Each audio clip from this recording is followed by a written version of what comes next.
notice that these words are put up in our everyday language. Yes, ma'am. It's to judge someone else's culture by the standpoint of your culture. By the standpoint of your own culture. Now, and what is the normal result? That your culture is usually better than the other. We all know that. Yes, sir. I just got a question. It's not related, but I just want to know. Is connecting this class?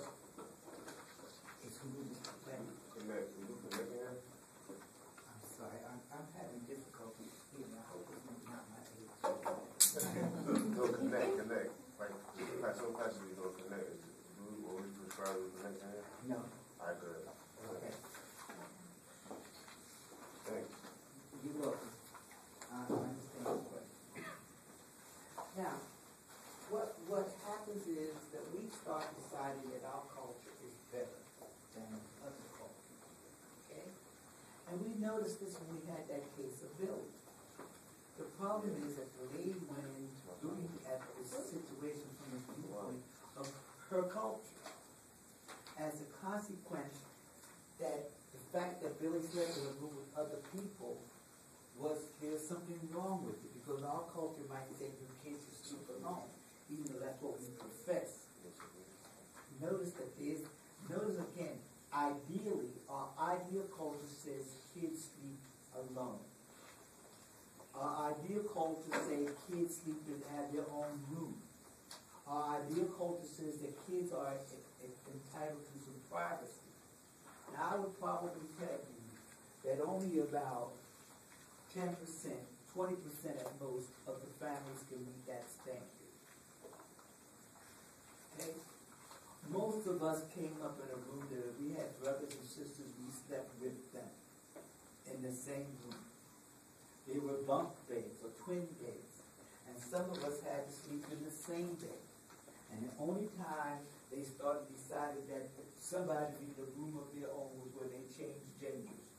Or when the girl was getting to be 10, 11 years old, she had to get out of it with her brothers at this point. Okay? Or the boy needs his own room because he's in here with 3 girls. Get him out of there. Okay? So we don't get all uptight about that. But the major culture says that. That just comes into your home. If you want to have a foster kid or adopt a kid, the first thing they want to know is the people have a room for themselves. First thing, like that's the standard. Half of the cultures never believe that. You will notice that when we said the things that culture changes over time. There was a time that everybody slept in the same bed. Let me say this again. There was a time that it didn't matter if you had a family. The bed would be big. The bed might run from this wall to about here, okay? And you'd have a mattress or hay or whatever, and blankets. And there might be 5 people sleeping in that bed. It's like bundling, okay? That's what people did.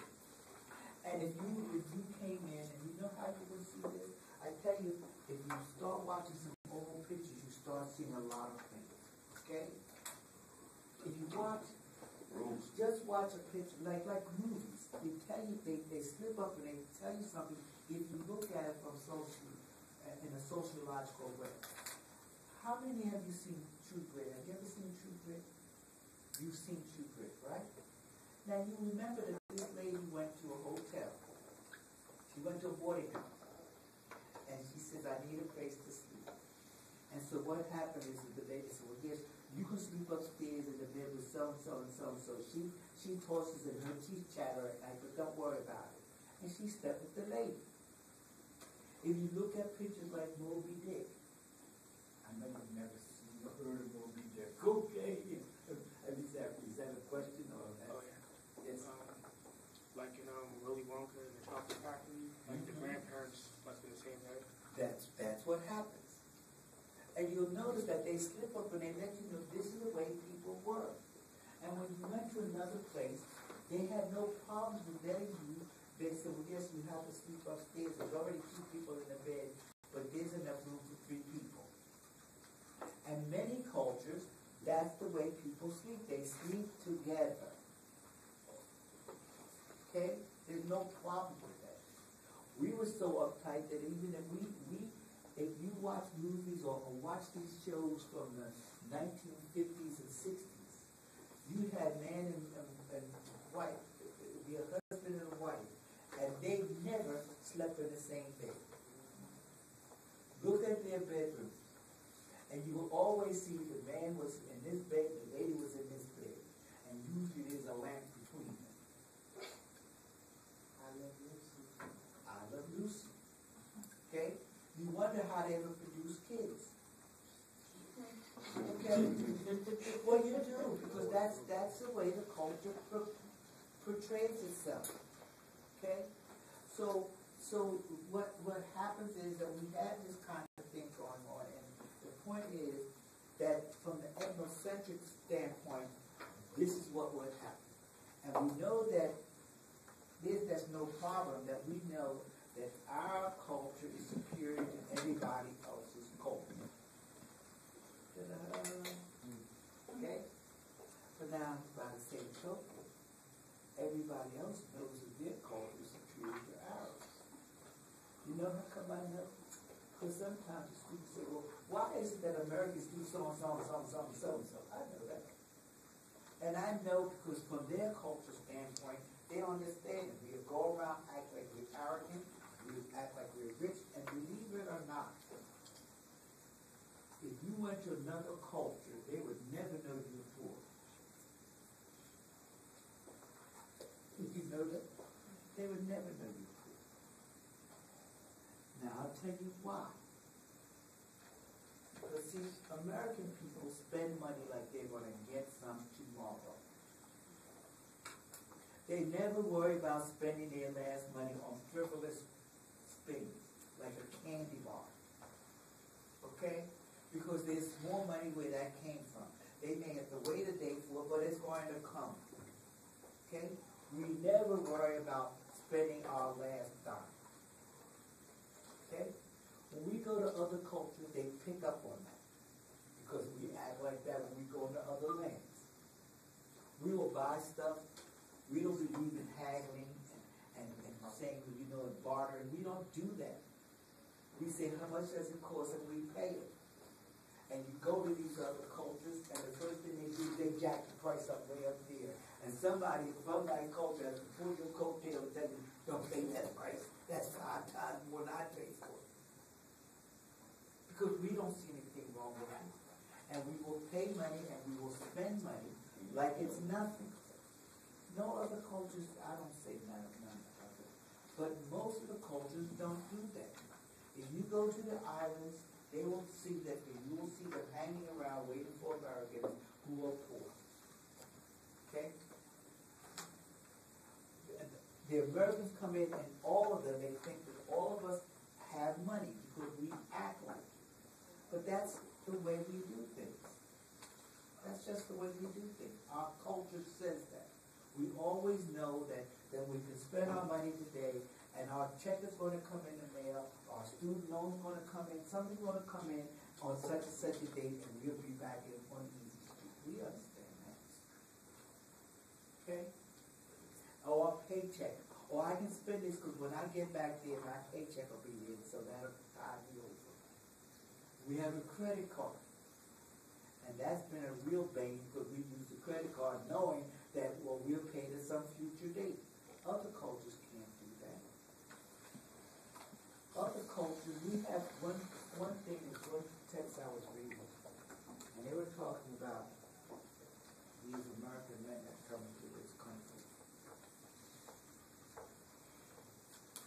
And you recall how they had this big to-do about Michael Jackson when he was alive and how he liked to fondle with his tiny little kids, things of that nature. Okay? And in other cultures, that's not necessarily a problem.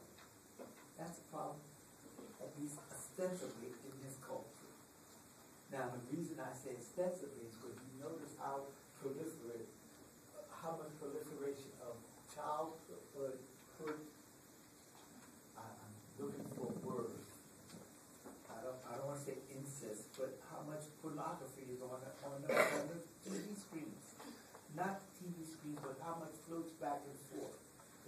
time we turn around, we're picking up somebody because they're involved in childhood or pornography with children. Okay? Remember when how I talked about something about how some cultures say the man has to impregnate a boy. Okay? What? Didn't I talk about that? Not impregnate, but actually had to yes, but he had to ejaculate in the boy. That's crazy. Well, you might say it's crazy, okay? And this is what we're trying to say, that cultures are different. Okay, all cultures are different. And from their standpoint, that made perfect sense. It makes perfect sense. The reason it doesn't make perfect sense to us is because our ethnicentrism. See, that's why it doesn't make sense to us. Yes. In some cultures, the men pay dowry for the women, and in some cultures, the women have to pay dowry. That's true too. Okay. I noticed that some cultures put a premium on the woman being a virgin at time of marriage. All cultures don't do that. This culture used to do that. Well, see, remember we're talking about how cultures change over time. Okay? And notice how the thing that used to happen, okay? That what would happen is that there was a time that when women got married. Now, let's stay with it. Men used to wear nightgowns to bed, like in the 1900s, like in 1900, 1905, 1910. I was a little kid at that point. But back at that time, men wore nightgowns to bed. Okay, like women did. Okay? And you know, usually they were like white nightgowns or they'd be flannel nightgowns, and that's what people did.